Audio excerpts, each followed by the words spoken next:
लावदेहं धनुजवन कृशानं ज्ञानिनामग्रगण्यं सकलगुणनिधानं वानराणामधीशं रघुपतिप्रियभक्तं वातजातं नमामि।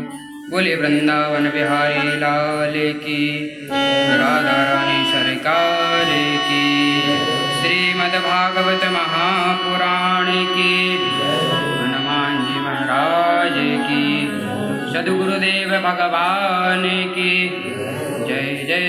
श्री राधे श्याम। अकारण करुणा करुणालय भक्तवांछा कल्पतरु तड़िद्युत विनिंदित पीताम्बरधारी श्री बालकृष्ण लाल जी की वांग्मयी शब्दमयी प्रतिमूर्ति हम आप सबके मध्य में विराजमान श्रीमद् भागवत महापुराण को हमें बारंबार प्रणाम करते हैं।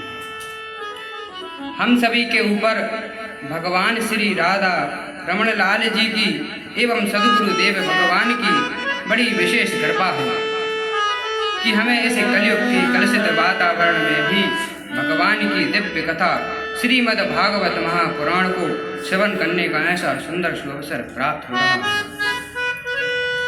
तो आइए चतुर्थ दिवस की कथा में श्री गजेंद्र मोक्ष की कथा को श्रवण करें। प्रेम से बोलो वृंदावन बिहारी लाल की। आसेत गिरिवरो राज त्रिकूट इति विश्रुता क्षीरोदेनावृता श्रीमान योजनायुतमोच्छ्रिता। सुखदेव स्वामी कहते हैं, परीक्षित, त्रिकूट नामक पर्वत पर एक गजराज अपने पूरे परिवार के साथ रहा करता था। तो एक बार वह हाथी अपने पूरे परिवार के साथ किसी सरोवर में स्नान करने के लिए गया हुआ था। ग्रीष्म ऋतु का समय था। तो पहले तो सर्वप्रथम सबने मिलकर उस सरोवर में जल को पीकर अपनी प्यास को बुझाया और फिर उसी सरोवर में प्रविष्ट होकर सब जल क्रीड़ा करने लगते हैं, मतलब सब मिलकर स्नान करने लगते हैं। पर कुछ देर के बाद उस हाथी का पूरा परिवार तो उस जल से बाहर निकल आया, पर वह हाथी अभी भी मदमस्त होकर अपना जल क्रीड़ा करने में लगा हुआ था। पर उसके ऐसा करने से उस सरोवर का जल भी मैला कुचैला पड़ने लगा और उस सरोवर में रहने वाले छोटे छोटे जीव भी व्याकुल होकर मरने लगते हैं। ऐसा देखकर उस सरोवर में रहने वाले एक ग्राह मतलब मगरमच्छ को बड़ा क्रोध आया और उसने तुरंत अपने नुकीले दांतों से हाथी के पैर को पकड़ लिए। पर पहले तो उस हाथी ने ध्यान नहीं दिया। उसे लगा इस जल में रहने वाला कोई नन्हा सा जीव होगा जो मेरे पैरों को पकड़ रहा है। पर जब ज्यादा देर हो गई और उस गिराह ने हाथी के पैर को नहीं छोड़ा तो वह हाथी जल से बाहर निकलने के लिए प्रयास करता है। पर गिराह ने हाथी के पैर को पकड़कर अपनी ओर खींचना शुरू किया। अब हाथी बार बार प्रयास करता है कि कैसे भी मैं इस जल से बाहर निकल जाऊं, पर हाथी के सारे प्रयास विफल रहे, मतलब वह जल के बाहर नहीं निकल पाया। अंततो गत्वा हाथी ने अपनी हथनियों की ओर इशारा किया कि देवी जी मुझे इस जल से बाहर निकालो। तो हथनियों ने भी हाथी की सूंड को पकड़कर उसे बाहर निकालने का खूब प्रयास किया, पर वह हाथी जल के बाहर नहीं निकल पाया। कुछ देर के बाद उन हथनियों ने भी उसे बाहर निकालना बंद कर दिया और उसे वहीं छोड़कर वहां से जाने लगती हैं। उन्हें जाता हुआ देख उस हाथी ने बड़ी जोरों से उन्हें पुकारा, अरे देवियों, इस संकट की घड़ी में मुझे अकेला छोड़कर कहाँ जा रही हैं? तुरंत उन हथनियों ने जवाब दिया, महाराज अब तुम तो इस सरोवर से निकलने वाले नहीं हो, मतलब कुछ ही देर में तुम्हारा तो वैसे भी काम तमाम होने वाला है।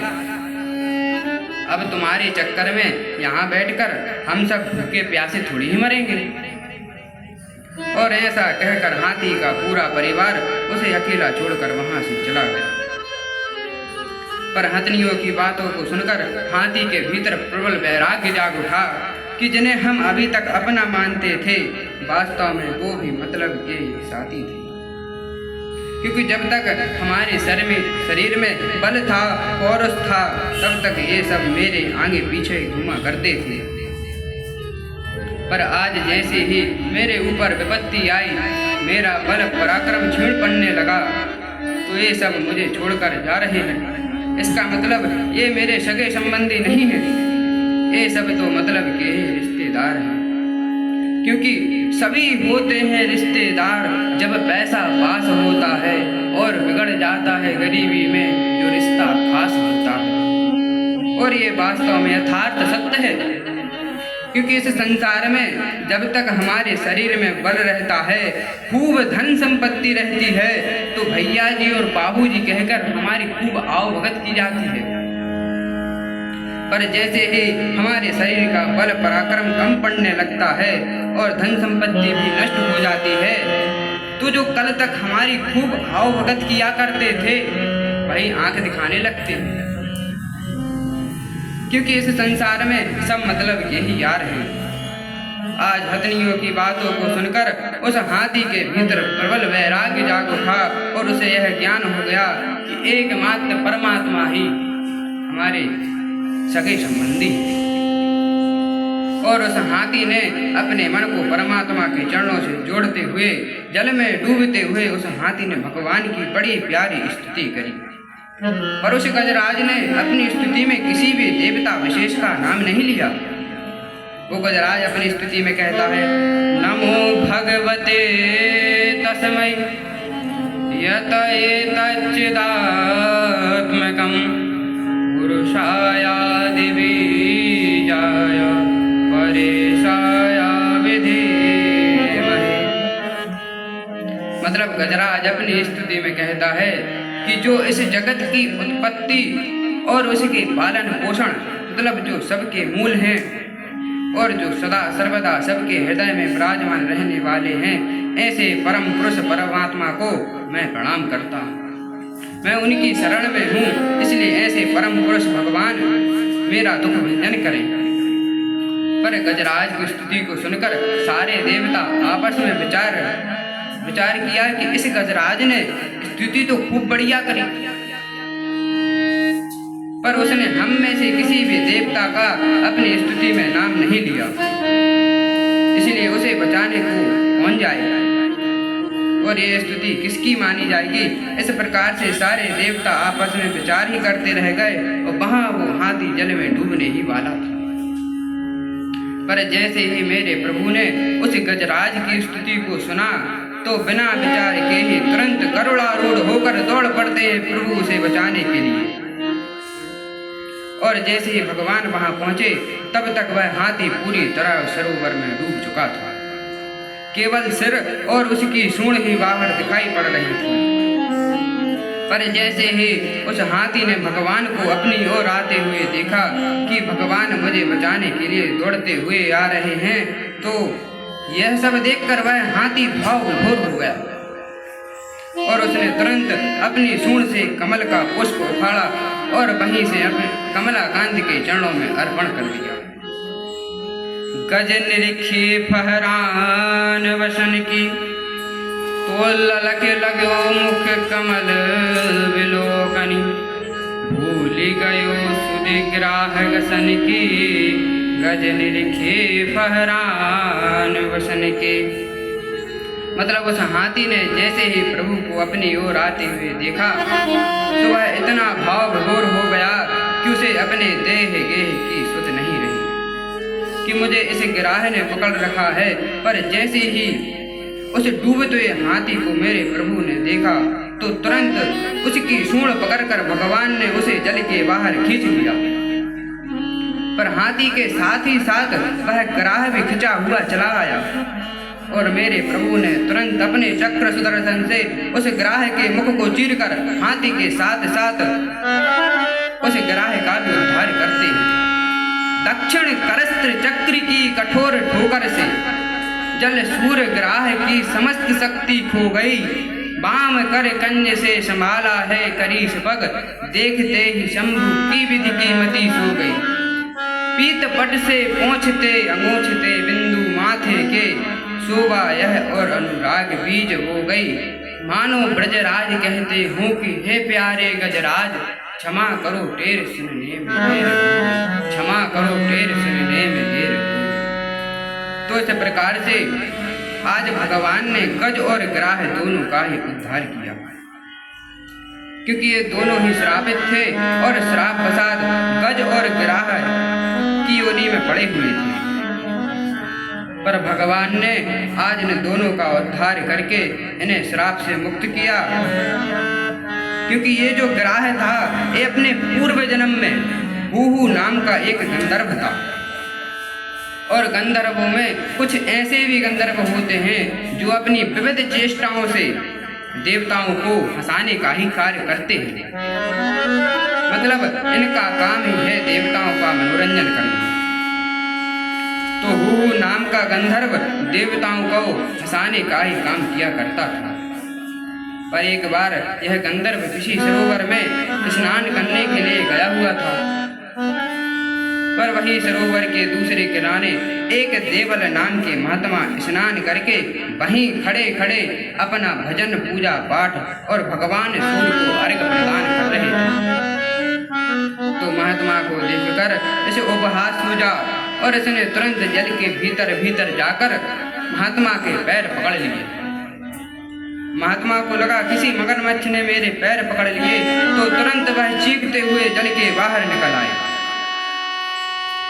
इतने में वह गंधर्व भी जल के बाहर निकल आया और महात्मा को देखकर जोर जोर से हंसने लगा।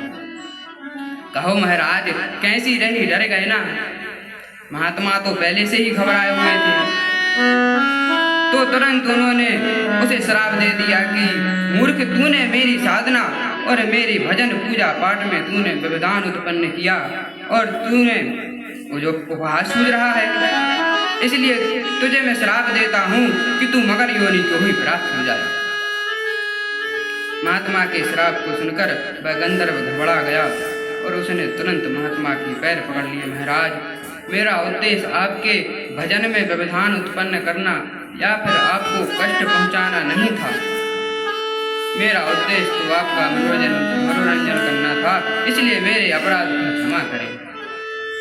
महात्मा ने कहा, श्राप तो मिथ्या हो नहीं सकता, पर जाओ इसी तरह लोगों के पैरों को पकड़ते रहना, तो पैर पकड़ते पकड़ते ही एक दिन तुम्हारा परम कल्याण हो जाएगा। और आज इस ग्राह ने उस हाथी के पैर को पकड़े तो उसका परम कल्याण हो गया। और ये जो हाथी था यह अपने पूर्व जन्म में इंद्रद्युम्न नाम का राजा था। तो एक बार इसने अगस्त ऋषि की अवज्ञा कर दी। मतलब किसी सभा में ये बैठा हुआ था और अचानक उसी सभा में अगस्त ऋषि का भी आगमन हुआ और अगस्त ऋषि को इसने देखकर भी अनदेखा कर दिया। इसने उन्हें प्रणाम तक नहीं किया। तो अगस्त ऋषि को क्रोध आ गया कि हाथी की तरह मतवाले हो रहे हो, इसलिए जाओ मैं तुम्हें श्राप देता हूँ कि तुम्हें गज योनि ही प्राप्त हुए। पर जब इसने अगस्त ऋषि से क्षमा याचना मांगी कि महाराज मुझे क्षमा करे, मुझसे बड़ा भारी अपराध हो गया, मैं अपनी भूल को स्वीकार करता हूँ, तो महाराज को दया आ गई और महात्मा ने कहा, हाथी तो बनोगे क्योंकि श्राप मिथ्या हो नहीं सकता, पर जाओ तुम्हें गज योनि में भी भगवत स्मरण और भक्ति के संस्कार बने रहेंगे। और उसी संस्कार की वजह से इसने गज योनि में भी भगवान की इतनी सुंदर स्तुति करी और इसका परम कल्याण हो गया। आइए हम सब भी भगवान से मिलकर प्रार्थना करें कि भगवान हम सब के ऊपर भी कृपा करें। एक बार प्रेम से बोलो, वृंदावन बिहारी लाल की जय।